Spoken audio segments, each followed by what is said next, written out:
आप सभी का इन्फो रेडियोटेक यूट्यूब चैनल पे स्वागत है। तो आज से पहले हमने समरी वीडियो जो कर ली है ऑन एमआरआई पे, वो 2 वीडियो कर ली है जिसमें 1 टू 80 वन लाइनर्स हो गए हैं। आज हम करेंगे 81 टू 200 वन लाइनर्स, ठीक है।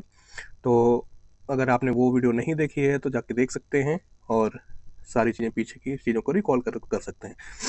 उससे पहले अगर आपकी तैयारी बहुत बढ़िया चल रही है, चीज़ें चल रही हैं, तो आपको टेस्ट सीरीज लगाना है। टेस्ट सीरीज लगाने के लिए आपको टेस्ट सीरीज चाहिए जो कि मिनिमम प्राइस में है, और मिनिमम प्राइस में अच्छा कंटेंट, ठीक है।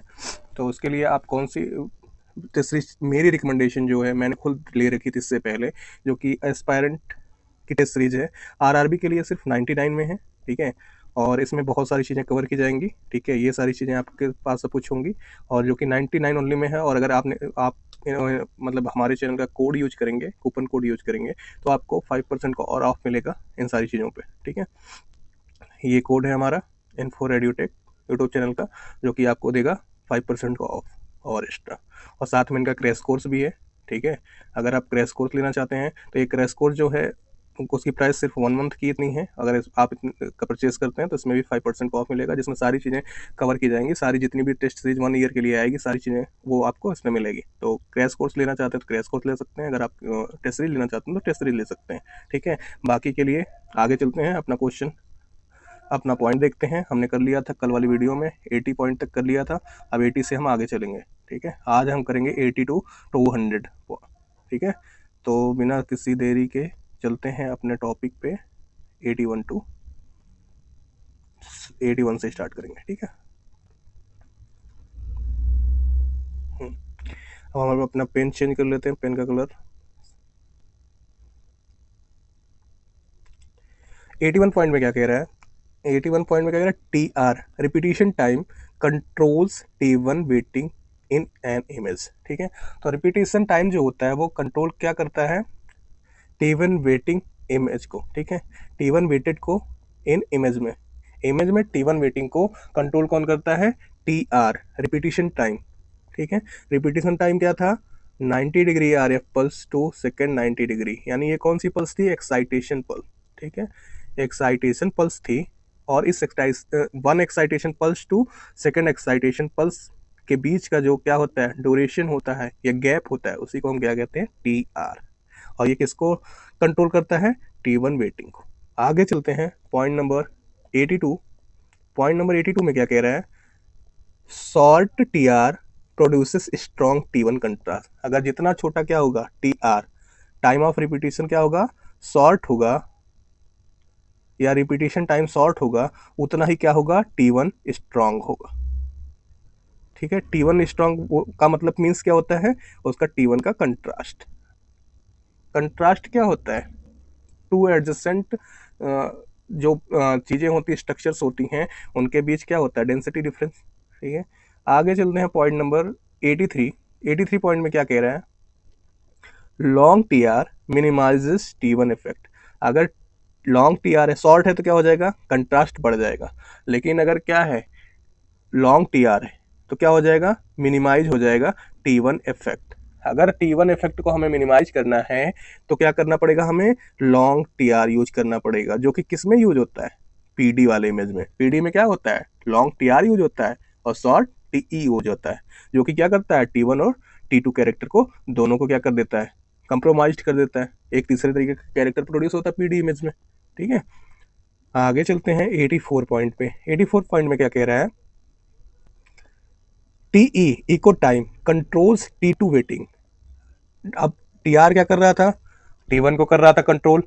अब टीई क्या कर रहा है? T2 को कंट्रोल कर रहा है, T2 वेटिंग को, ठीक है। टाइम ऑफ इको क्या था? हमने एक आरएफ पल्स दी 90 डिग्री की, और इसके बीच में हमने क्या दिया? 180 डिग्री की पल्स दी, ठीक है। तो इसके बीच में जो हमें इको मिला, उसी को हम क्या कहते हैं? Time of eco.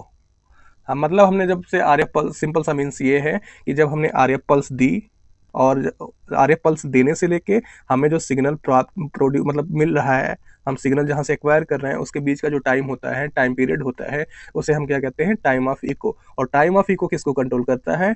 T2 waiting को, ठीक है। तो अगर पूछा जाए कि टीई किसको कंट्रोल करता है तो वो किसको करेगा, T2 वेटिंग को, और अगर टीआर पूछा जाए तो वो किसको करेगा, T1 वेटिंग को। ठीक है, तो ये बातें याद रखनी है। आगे चलते हैं आगे के पॉइंट पे, पॉइंट नंबर 85। पॉइंट नंबर 85 में क्या कह रहा है, short TE minimises T2 effect. अगर शॉर्ट होगा टीई तो वो किसको कर देगा, मिनिमाइज T2 इफेक्ट को। वहीं पे इसके अपोजिट बात हो रही थी, अगर क्या हो जाएगा, मतलब ये वन सेक, शॉर्ट की जगह क्या हो जाएगा, लॉन्ग हो जाएगा TR, तो किसके इफेक्ट को कम कर देगा, लॉन्ग TR हो जाएगा तो T1 के इफेक्ट को कम कर देगा या कंप्रोमाइज कर देगा। अगर शॉर्ट TR हो जाएगा, TE हो जाएगी, तो वो किसको कर देगा, किसको मिनिमाइज कर देगा, T2 इफेक्ट को। ठीक है, यही दोनों जो प्रिंसिपल्स हैं, इसी के बेसिस पे हमारी जो पीडी इमेजिंग होती है वो होती है, क्योंकि उसमें T1 और T2 कैरेक्टर को दोनों को क्या कर दिया जाता है, सप्रेस कर दिया जाता है या मिनिमाइज कर दिया जाता है। आगे चलते हैं पॉइंट नंबर 86 पे। पॉइंट नंबर 86 में क्या कह रहे हैं, long TE produces stronger T2 contrast.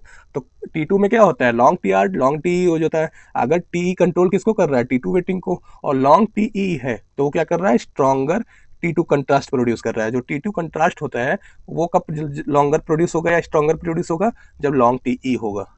ठीक है, तो इस बात को याद रखना है। आगे चलते हैं पॉइंट नंबर 87। पॉइंट नंबर 87 में क्या कह रहा है, अब पीडी की बात होगी। अब तक हमने सबसे पहले क्या किसकी कर ली, T1 की कर ली, फिर T2 की कर ली, अब हम पीडी की बात करते हैं। PD weighted images use long TR and short TE। तो लॉन्ग TR यूज हो रहा है और शॉर्ट TE, यानी इसमें क्या है, इसने मिनिमाइज कर दिया किसको, T1 को, और इसने मिनिमाइज कर दिया T2 इफेक्ट को या T2 वेटिंग को। दोनों को हमने मिनिमाइज करके एक तीसरे तरीके की इमेज प्रोड्यूस की, जिसे जिसे क्या कहते हैं, पीडी वेटेड। आगे चलते हैं पॉइंट नंबर 88 पे। 88 में क्या कह रहा है कि slice thickness affect spatial resolution and partial volume effect. तो स्लाइस थिकनेस जो होती है वो किसको अफेक्ट करती है, स्पेशियल रेजोल्यूशन को और पार्शियल वॉल्यूम इफेक्ट को। दोनों को क्या करती, कौन अफेक्ट करता है, वो अफेक्ट करता है, इफेक्ट और अफेक्ट दोनों अलग अलग है। तो स्लाइस थिकनेस जो होती है अफेक्ट करती है किसको, स्पेशियल रेजोल्यूशन और पार्शियल वॉल्यूम इफेक्ट को। ठीक है, अफेक्ट का मतलब होता है निगेटिवली या पॉजिटिवली प्रभावित करना। ठीक है, और पार्शियल वॉल्यूम अफेक्ट क्या होता है, एक तरीके का प्रभाव होता है। ठीक है, आगे चलते हैं 89 पे। 89 पॉइंट में क्या कह रहा है कि थिनर स्लाइसेस, अभी तो उसकी बात हो रही थी, अब उसी को क्या कर रहे हैं, हम एनकोड कर रहे हैं। थिनर स्लाइस जो होगी वो क्या करेगी, इंप्रूव करेगी रेजोल्यूशन को, बट रिड्यूस किसको कर देगी, सिग्नल टू नॉइज रेशियो को। थिनर स्लाइस जो होगी वो इंप्रूव करती है रेजोल्यूशन को, बट रिड्यूस कर देगी सिग्नल टू नॉइज रेशियो। आगे चलते हैं पॉइंट नंबर 90 पे। 90 में क्या कह रहा है कि voxel size is determined by slice thickness FOV and matrix size. तो वॉक्सल की साइज जो होती है, 3D क्या होता है, पिक्चर एलिमेंट्स होता है जिसे वॉक्सल कहते हैं, और ये किसके द्वारा डिटरमाइंड होता है, एक तो स्लाइस थिकनेस के द्वारा होता है, दूसरा FOV के द्वारा होता है, तीसरा किसके द्वारा होता है, मैट्रिक्स साइज के द्वारा। आगे चलते हैं पॉइंट नंबर 91 पे। पॉइंट नंबर 91 में क्या कह रहा है, small voxel size increases resolution but decreases SNR। तो स्मॉल अगर वॉक्सल साइज होगा तो वो इंक्रीज कर देगा रेजोल्यूशन को, और डिक्रीज किसको कर देगा, SNR को। ये बातें ध्यान रखनी है कि वॉक्सल साइज कैसे अफेक्ट हो रहा है। अगर स्मॉल वॉक्सल साइज हो रहा है यूज, तो रेजोल्यूशन कैसे अफेक्ट हो रहा है, रेजोल्यूशन क्या हो रहा है, बढ़ रहा है, बट क्या हो रहा है, SNR signal to noise ratio क्या हो रहा है, घट रहा है। तो रेजोल्यूशन और SNR क्या हो रहे हैं यहाँ पे, एक दूसरे के इनवर्सली प्रोपोर्शनल, किसके, वॉक्सल साइज के। Field of view, point number 92 पे क्या कह रहा है, field of view FOV determines the extent of anatomy imaged. तो फील्ड ऑफ व्यू क्या डिटरमाइन करता है कि हमें कितनी एनाटॉमी क्या करनी है, इमेज करनी है। ठीक है, जैसे इतनी करनी है तो हमारा फील्ड ऑफ व्यू ये है। ठीक है, या फिर हमारी एनाटॉमी इतनी इमेज करनी है तो फील्ड ऑफ व्यू ये है। ठीक है, तो ये क्या हो गया हमारा फील्ड ऑफ व्यू, FOV। ठीक है, आगे चलते हैं पॉइंट नंबर 92 पे, 93 पे। पॉइंट नंबर 93 में क्या कह रहा है, reducing FOV increases resolution but may cause aliasing. तो अगर हम क्या कर देंगे, रिड्यूस कर देंगे FOV को, तो रेजोल्यूशन तो क्या हो जाएगा, इंक्रीज हो जाएगा। यानी अगर हमें क्या देना हो, एक तो क्या होता है ज़्यादा काम हमने दे दिया, एक होता है कि एक व्यक्ति को हमने थोड़ा सा काम दिया। ठीक है, तो क्या होगा, ज़्यादा काम जो दिया वो उतना परफेक्टली करेगा नहीं, क्योंकि उसका मन नहीं करेगा, एनर्जी लॉस होगी, चीज़ें होंगी। ठीक है, और एक क्या है कि थोड़ा सा काम दिया वो क्या करेगा, बहुत अच्छे से करेगा। बट क्या होगा इन केस में कि जो छोटा वाला है, मे कॉज एलाइजिंग। एलाइजिंग का मतलब क्या होता है कि हमने कहा था इतना करने के लिए, ठीक है, इतना करने के लिए तो कहा था, यानी काम को हमने क्या किया, छोटा करने के लिए दिया उसे, यानी फील्ड ऑफ व्यू हमने छोटा रखा। बट क्या होता है कि एनाटॉमी हमारे इतने में कवर नहीं हुई, ठीक है, तो हमारी एनाटॉमी क्या हो गई, थोड़ी सी से बाहर, यानी सैंपल साइज से क्या है, एक्स्ट्रा है, ठीक है, तो वो भी क्या होगी, इमेज्ड होगी और फिर एलाइजिंग आर्टिफैक्ट दिखेगा, ठीक है। ये होता है शॉर्ट, जब हम क्या कर देते हैं, एफओवी को रिड्यूस कर देते हैं तो ये वाला आर्टिफैक्ट दिखता है, तो जो कि एमआरआई में आर्टिफैक्ट के तौर पे यूज होता है। इसको आगे आने वाले वीडियो में हम सारे आर्टिफैक्ट एक साथ, सारे सीक्वेंस एक साथ क्या करेंगे, चर्चा करेंगे इसके बारे में। आगे चलते हैं पॉइंट नंबर 94 पे। पॉइंट नंबर 94 में क्या कह रहा है कि matrix size is the number of pixels in frequency and phase directions. जो मैट्रिक्स साइज क्या है, नंबर है, किसका नंबर है, पिक्सल का, in frequency and phase directions. तो मैट्रिक्स साइज किसका नंबर है, पिक्सल ऑफ फ्रीक्वेंसी का है, pixels in frequency and phase direction. तो क्या हो गया, number of pixel in frequency and phase direction matrix size होता है। अगर हमने से पूछा जाए कि मैट्रिक्स साइज क्या है, तो वो क्या होता है, number of pixels in frequency and phase direction. Phase direction में कितने numbers of pixel in frequency में है, उसी को हम क्या कहते हैं, मैट्रिक्स साइज कहते हैं। सॉरी, आगे चलते हैं पॉइंट नंबर 95 पे। पॉइंट नंबर 95 में क्या कह रहा है, increasing matrix size improve resolution but decreases SNR. अगर मैट्रिक्स साइज को भी हम क्या करेंगे, बढ़ाएंगे, तब भी क्या होगा, रेजोल्यूशन बढ़ेगा, बट एसएनआर क्या होगा, डिक्रीज होगा। तो ये चीजें याद रखनी है, एग्जाम में पूछी जाती है, ठीक है, कि अगर मैट्रिक्स साइज हम बढ़ाएंगे तो रेजोल्यूशन बढ़ेगा, घटेगा, नहीं, नो इफेक्ट, फिर नन ऑफ दीज, ठीक है। तो इसमें से क्या लगाना हमारा, बढ़ेगा, मैट्रिक्स साइज बढ़ेगी तो रेजोल्यूशन इंप्रूव होगा, बट क्या डिक्रीज होगा, एसएनआर। आगे चलते हैं 96 पे। पॉइंट नंबर 96 में क्या कह रहा है, number of signal averages NSA. NSA की फुल फॉर्म क्या है, number of signal averages improve SNR. SNR को क्या करता है, नंबर ऑफ सिग्नल एवरेज बढ़ाता है by the square root of average. इसको बढ़ाता तो बढ़ाता है, बट किसके साथ बढ़ाता है, स्क्वायर रूट ऑफ एवरेजेस। आते हैं 97 पॉइंट पे। 97 पॉइंट में क्या कह रहा है कि bandwidth affect noise and chemical shift artifact. Bandwidth जो होती है वो किसको अफेक्ट करती है, नॉइज को करती है और केमिकल शिफ्ट आर्टिफैक्ट को करती है। अब किस तरीके से करती है वो आगे देखते हैं, ठीक है। पॉइंट नंबर 98 में क्या कह रहा है कि higher bandwidth reduce chemical shift but decrease SNR. अगर हायर बैंडविड्थ यूज होगी तो वो क्या कर देगी, रिड्यूस कर देगी किसको, केमिकल शिफ्ट आर्टिफैक्ट को, लेकिन क्या कर देगी, डिक्रीज कर देगी एसएनआर को, सिग्नल टू नॉइज रेशियो को। आगे चलते हैं पॉइंट नंबर 99 पे। पॉइंट नंबर 99 में क्या कह रहा है कि flip angle influences T1 contrast इन जीआरई इमेजिंग। फ्लिप एंगल क्या किसको इन्फ्लुएंस करता है, T1 कंट्रास्ट को। टीआर भी किसको कर रहा था, T1 कंट्रास्ट को, T1 वेटिंग कंट्रास्ट को, इन जीआरई इमेजिंग। तो ये क्या कह रहा है, फ्लिप एंगल जीआरई में क्या करता है, T1 कंट्रास्ट को अफेक्ट करता है, ठीक है, इन्फ्लुएंस करता है, अफेक्ट करता है। आगे चलते हैं पॉइंट नंबर 100 पे। पॉइंट नंबर 100 में क्या कह रहा है कि Ernst angle provides maximum signal for a given TR and T1। तो एक अर्नेस्ट एंगल है वो क्या प्रोवाइड करता है, मैक्सिमम सिग्नल प्रोवाइड करता है। ये अर्नेस्ट सिग्नल की बात हमने कर ली है, ठीक है।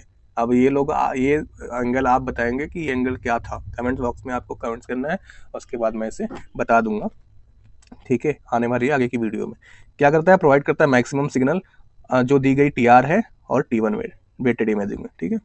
आगे चलते हैं पॉइंट नंबर 101। पॉइंट नंबर 101 में क्या कह रहा है, in GRE larger flip angles increase T1 weighting. GRE sequence में जितना क्या होगा, लार्जर फ्लिप एंगल होगा, T1 वेटिंग क्या हो जाएगी, उतना इंक्रीज हो जाएगी। T1 वेटिंग का मतलब होता है T1 वेटेड कंट्रास्ट, ठीक है। आगे चलते हैं पॉइंट नंबर 102 में। 102 में क्या कह रहा है कि in GRE smaller flip angles produces more PD weighting images. तो जीआरई में क्या है, in GRE smaller flip angle produce more PD. अगर क्या नाम स्मॉलर एंगल होगा फ्लिप एंगल, तो वो क्या करेगा, पीडी वेटिंग इमेजेस को क्या करेगा, प्रोड्यूस करेगा। आगे चलते हैं 103 पे। 103 में क्या कह रहा है कि inversion time TI is use to null specific tissues. तो इन्वर्जन टाइम ऑफ इन्वर्जन को हम किस लिए यूज करते हैं, नलीफाई स्पेसिफिक टिश्यू को, जैसे फैट को, वाटर को, ठीक है। तो ये दोनों किस तरीके के सिग्नल है, क्या है, टाइप ऑफ इन्वर्जन है, इन्वर्जन टाइम के, ठीक है। आगे चलते हैं पॉइंट नंबर 104। पॉइंट नंबर 104 में हम क्या बात करते हैं, T1 of 150 to 180 millisecond suppresses fat in Easter. तो जो T1 time of inversion, sorry T1 नहीं है, टाइम ऑफ इन्वर्जन है, वो 50 to 180 use 150 to 180 millisecond का किस लिए यूज होता है? सप्रेस करता है किसको? फैट को। और किस सीक्वेंस में? ईस्टर सीक्वेंस में। आगे चलते हैं पॉइंट नंबर 105। 105 में क्या कह रहा है? टी आई यानी इन्वर्जन टाइम 2000 टू 2500, ठीक है, मिली सेकेंड या 2500 मिली सेकेंड सप्रेस क्या करता है? सी एस एफ को इन फ्लेयर में। तो 2000 से 2500 मिली सेकेंड किसको सप्रेस करता है? टाइम ऑफ इन्वर्जन का सी एस एफ को। किस सीक्वेंस में? फ्लेयर में। ये बातें याद रखनी है, ठीक है। ये सारी बातें क्या हैं? इंपॉर्टेंट है। जितनी भी वन लाइनर की है, अगर आपने कोई वीडियो नहीं देखी है, वन लाइनर भी देख के जा रहे हैं, तो भी आपके क्वेश्चन सॉल्व होंगे। बट आपको ऐसा नहीं करना है, आपको सारी वीडियो देखनी है, क्योंकि अभी आपके पास क्या है? पर्याप्त समय है, ठीक है। तो सारी चीज़ें देख के जाना है, सारी चीज़ें करके जानी है। अपने लेवल की स्टडी आप कर ही रहे हैं, क्वेश्चन प्रैक्टिस यहाँ से करेंगे ही करेंगे। साथ में आपको क्या करना है? अगर आप टेस्ट सीरीज लेना चाहते हैं स्वेच्छा से, तो आप ले सकते हैं, जो कि मैंने बता दिया है कि आपको क्या करना है। एस्पायरेंट ऐप पे जाना है, वहाँ पे यूज करना है कूपन कोड, ठीक है। कूपन कोड यूज करेंगे इन्फो रेडियोटेक, और आपको 5% का एक्स्ट्रा ऑफ मिल जाएगा, ठीक है। तो आगे चलते हैं 106 पे। 106 में क्या कह रहा है? Parallel imaging reduces scan time using multiple coils.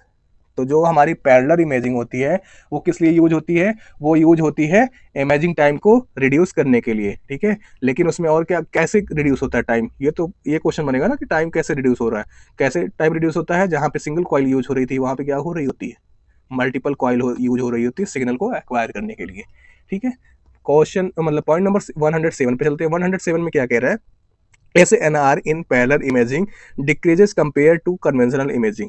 तो एस एन आर क्या होता है? सिग्नल टू नॉइज रेशियो, यानी सिग्नल के कंपैरिजन में नॉइज हमें कितनी क्या है, उसका क्या रेशियो दोनों का, ठीक है। तो उसमें क्या है? S N R in parallel imaging. Parallel imaging में क्या होता है? डिक्रीजेज होता है कंपेयर टू कन्वेंशनल, जिसमें कन्वेंशनल में टाइम ज़्यादा लग रहा है, उसके मुकाबले पैरेलल इमेजिंग का एस एन आर जो होता है वो क्या होता है? कम होता है, ठीक है। इस पूरे लाइन का मतलब ये है। आगे चलते हैं पॉइंट नंबर 108 पे। 108 में क्या कह रहा है? Coil sensitivity affects image uniformity. Coil sensitivity किसको अफेक्ट करती है? इमेज की यूनिफॉर्मिटी के लिए। अगर कॉइल क्या है, कॉइल ज़्यादा सेंसिटिव है, तो इमेज की यूनिफॉर्मिटी क्या होगी? लॉस होगी। आगे चलते हैं पॉइंट नंबर 109 पे। 109 में क्या कह रहा है कि phased array coil improves SNR and coverage. तो फेज्ड एरे कॉइल जो होती है वो क्या करती है? इंप्रूव करती है एसएनआर को और कवरेज को, दोनों को क्या करती है? इंप्रूव करती है। किस टाइप की कॉइल? Phased array coil. आगे चलते हैं 110 में किसकी बात कर रहा है? सरफेस कॉइल की। सरफेस कॉइल क्या करती है? प्रोवाइड करती है high SNR but limited coverage. तो सरफेस कॉइल जो होती है, यूज होती है, वो क्या किसके लिए यूज होती है?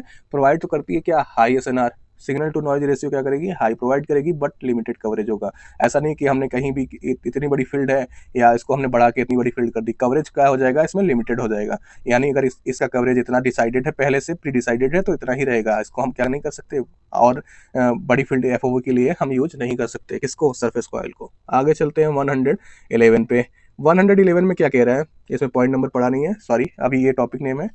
टॉपिक क्या आ गया अब हमारे वन लाइनर का? Advance sequences and techniques. ये कितने क्वेश्चन है? 111 टू 140। तो हम आज क्या करेंगे? 140 तक ही रखेंगे, ठीक है। लास्ट का 60 वाला जो करेंगे वो बाद में, क्योंकि वीडियो लंबी हो जाती है, फिर हम देखते नहीं, हमारा मन नहीं करता, ठीक है। आगे चलते हैं। वैसे मैं लास्ट में इसका एक प्लेलिस्ट समरी वीडियो भी बना ही दूंगा, जिसमें सारी समरी वीडियो होंगी। आप सिर्फ समरी वीडियो देख के सारे चैप्टर का क्या कर सकते हैं? सारांश समझ सकते हैं। आगे पॉइंट नंबर 111 यानी 111, diffusion weighted imaging DWI measures random motion of water molecule. तो डिफ्यूजन वेटेड जो इमेजिंग होती है वो किसको मेजर करती है? रैंडम मोशन ऑफ वाटर को। मैं देख लेता हूँ रिकॉर्ड हो रहा है या नहीं हो रहा है, क्योंकि कल तो रिकॉर्ड नहीं हो रहा था, ठीक है, हो रहा है, ओके। अब आते हैं पॉइंट नंबर 112 पे। 112 में क्या कह रहा है कि apparent diffusion coefficient ADC quantify diffusion in tissue. तो कितना किसको क्वांटिफाई कर रहा है? डिफ्यूजन को। कितना डिफ्यूजन हो रहा है या नहीं हो रहा है, उसको कौन कर रहा है? कौन उसका कोफिशिएंट होता है? ADC, apparent diffusion coefficient. अब आते हैं पॉइंट नंबर 113 यानी 113 पे। Restricted diffusion shows low ADC and high diffusion weighted signal. अगर रेस्ट्रिक्टेड डिफ्यूजन हो गया है, ठीक है, जहाँ पे डिफ्यूजन क्या हो गया है? रुक गया है, डिफ्यूजन नहीं हो रहा है, वहाँ पे ADC सिग्नल क्या हो जाएगा? लो हो जाएगा, और डिफ्यूजन सिग्नल क्या हो जाएगा? वहाँ पे हाई हो जाएगा। यानी वहाँ पे हमें डिफ्यूजन वेटेड इमेजिंग अगर ली जाए, तो वहाँ पे क्या, वहाँ से हमें क्या मिलेगा? हाइपर इंटेंसिटी देखने को मिलेगी, ठीक है, जहाँ पे क्या होगा? रेस्ट्रिक्टेड डिफ्यूजन होगा। और वहीं पे ADC का अगर सिग्नल लिया जाए, एपरेंट डिफ्यूजन कोफिशिएंट का, तो वहां पे क्या होगा, वहां आपका हाइपो हो जाएगा। ठीक, आगे चलते हैं point number 114। Active ischaemic strokes appears bright on diffusion weighted imaging and dark on ADC. अगर हम एक्यूट इस्केमिक स्ट्रोक देख रहे हैं, ठीक है, तो वो हमें डिफ्यूजन में कैसे दिखेगा, डिफ्यूजन में तो ब्राइट दिखेगा, हाइपर इंटेंस दिखेगा, ठीक है, बट एडीसी में अगर हम देखें तो वो क्या, वही सिग्नल क्या दिखेगा, डार्क। तो हम इससे क्या कंफर्म कर सकते हैं कि यहाँ पे रेस्ट्रिक्टेड डिफ्यूजन हुआ है, ठीक है, एक्यूट इस्केमिक स्ट्रोक है, अपीयर हो रहा है। तो इस तरीके से हम क्या करेंगे, डायग्नोस या फाइंड कर पाएंगे। आगे चलते हैं पॉइंट नंबर 115 में। 115 में क्या कह रहे हैं, perfusion weighted imaging PWI evaluate tissue blood flow. तो परफ्यूजन इमेजिंग जो होती है, परफ्यूजन वेटेड इमेजिंग जो होती है, वो क्या इवेल्युएट करती है, टिश्यू में ब्लड फ्लो को।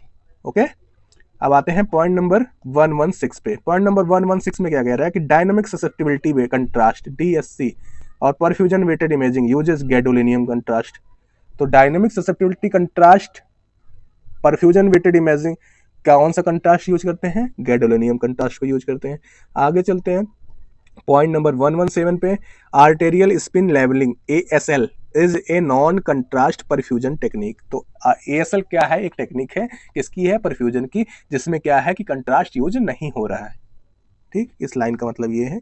आगे चलते हैं पॉइंट नंबर 118 पे। पॉइंट नंबर 118 में क्या कह रहा है, functional MRI fMRI measure brain activity using BOLD effect. अब बोल्ड की यहाँ पे फुल फॉर्म क्या है, blood oxygen labelled dependent. Blood, वन से सिरप करता हूँ, ब्लड ऑक्सीजन लेबल्ड डिपेंडेंट। ठीक है, आगे चलते हैं पॉइंट नंबर 119 पे। इसमें क्या कह रहा है, BOLD stand for blood oxygen level dependent contrast. ठीक है, ये इसकी फुल फॉर्म यहाँ तक हो गई।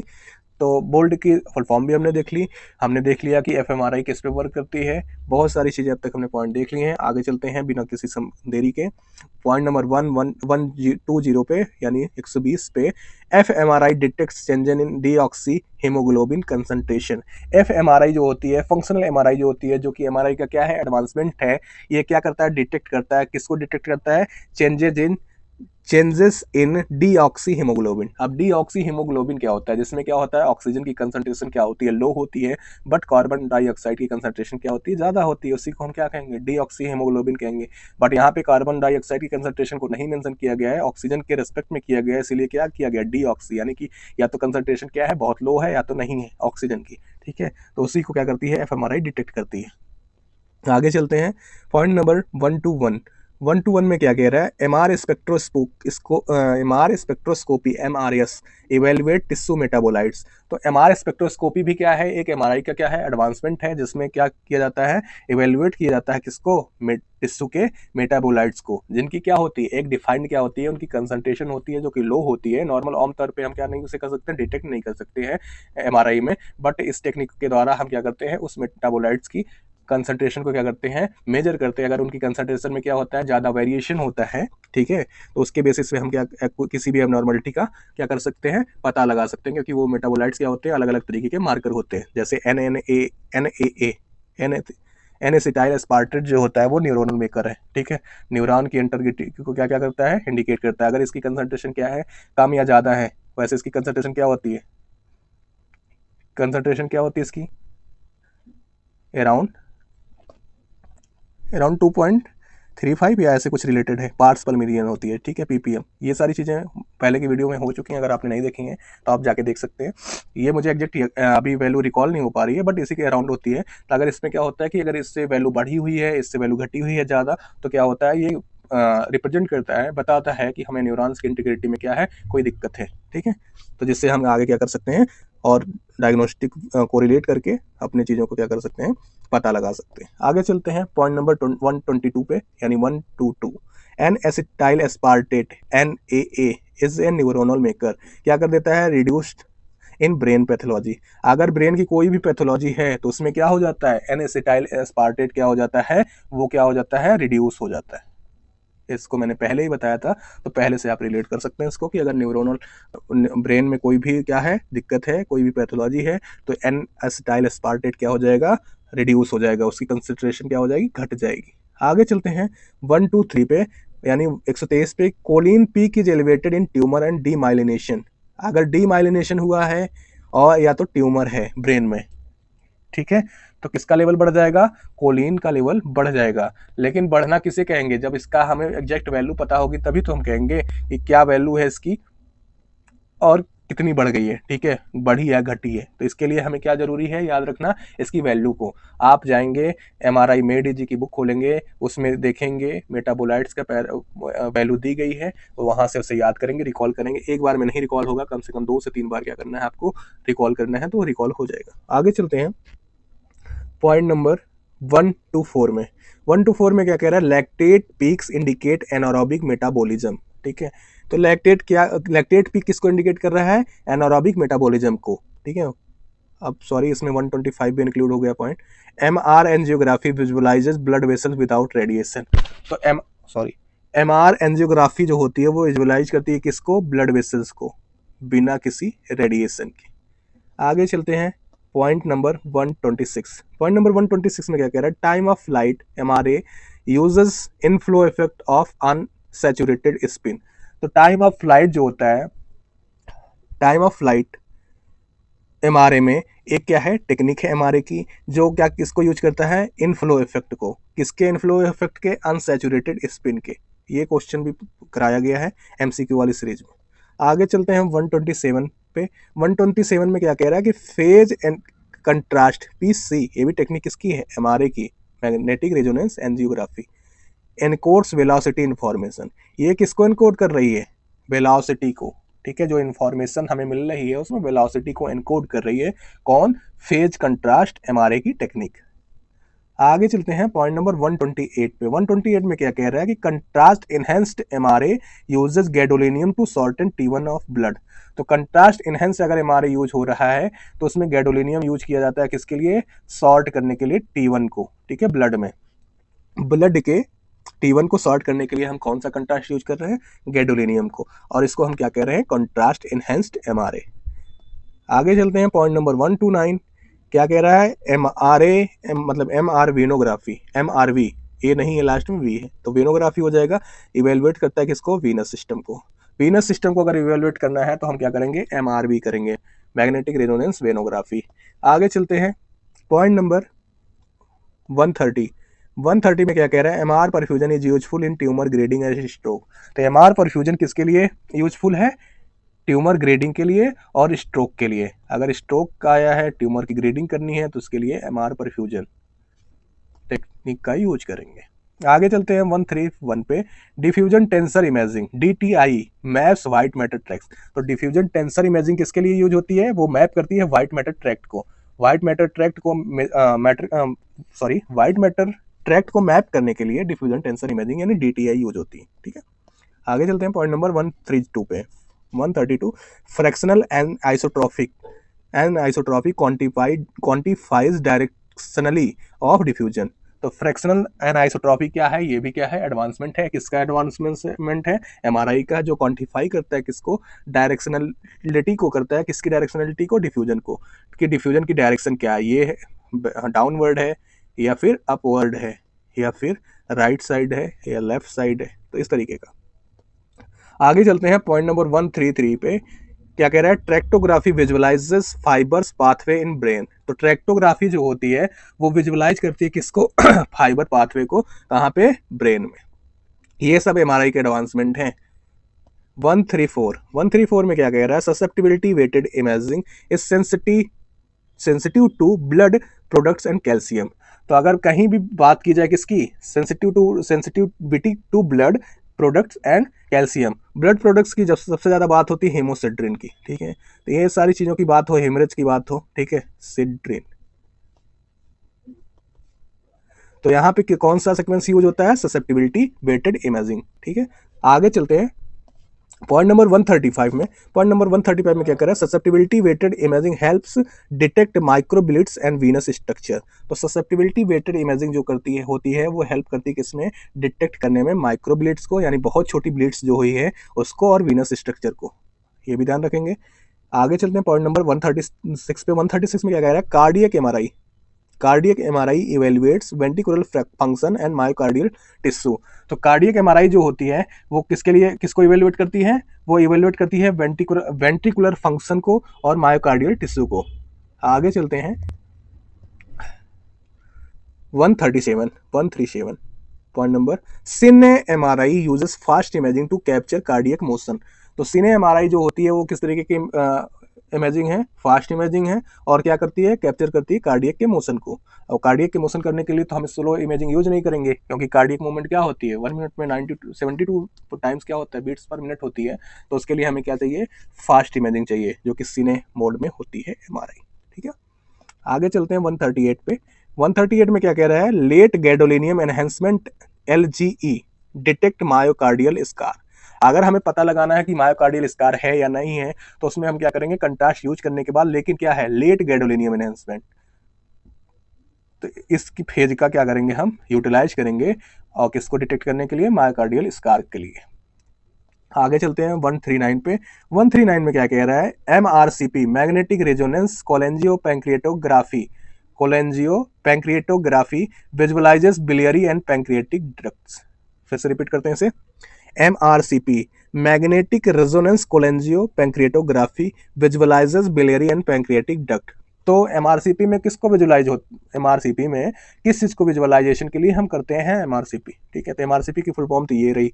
आगे बिलियरी एंड पैंक्रियाटिक डक्ट, तो जो बिलियरी डक्ट और पैंक्रियाटिक डक्ट है उनको देखने के लिए हम क्या करते हैं, MRCP। तो MRCP में कौन सा सीक्वेंस यूज होता है, नाम अगर स्पेसिफिक नहीं पूछा जा रहा है कि मतलब किस पे बेस्ड होता है, वो क्या होता है, हैवली T2 वेटेड। ठीक है, ये पूछा जाता है एग्जाम में अक्सर, और जो इसके स्पेसिफिक सीक्वेंस होते हैं कभी कभी वो भी पूछे जाते हैं। तो ठीक है, वो भी याद करने, स्टिम और हेस्ट होते हैं ऐसे करके। ठीक है, तो वो सारी चीजें भी देख लीजिएगा, नहीं तो मैं फिर लास्ट में क्या करूंगा, आपको PDF जब प्रोवाइड करूंगा उसके साथ अटैच कर दूंगा। ठीक है, 140 MR urography images the urinary collecting system. MR urography जो इमेज होती है वो क्या करती है, किसकी इमेजेस होती है, यूरिनरी कलेक्टिंग सिस्टम की। तो आज के लिए इतना ही, 140 पॉइंट हमारे हो गए हैं कवर। बाकी अब आगे वाला जो आने वाला है 141 to 160 वो किस पे होगा, सेफ्टी एंड कंट्रा इंडिकेशन पे, जो कि कल होगा।